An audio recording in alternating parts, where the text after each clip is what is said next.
kai bawana kuma saurayi. A duk inda ka fito na tabbata asalinka a talaka ka taso. Wannan gaskiya ne wallahi.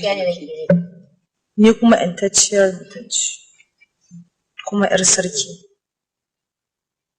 Kaga na fi ƙarfinka. Ba shakka Allah ya ko da abota ko gaisuwan mutunci.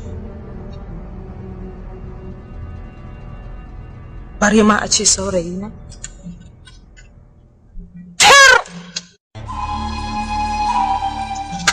Ba zan taɓa lalacewa haka ba.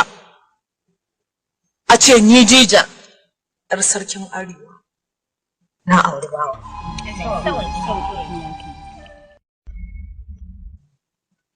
Ko da a ce kai yantaccen mutum ne, na fi ƙarfinka.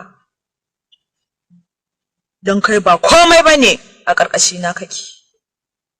Aure na sai ɗan sarki dole ko kuma ɗan wani mutum da ya bunƙasa. Amma ba kai ba shara.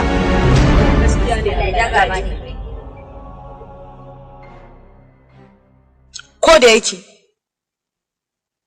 ka harzuka ni saboda rashin ladabi da yake a tattare da kai, ko kuma na ce hauka. Na ce a sake ka ne saboda naga ka nuna jarumta da ka iya zuwa gabana ka gaya min wata magana da ni a wurina banza ce. Amma kuma ka kiyaye duk abin da zan faɗa maka daga yanzu, ba na son na ƙara ganin ka daga yau. Ba kuma ina nufin ka bar masarautar nan bane, don baka da ƴancin yinta.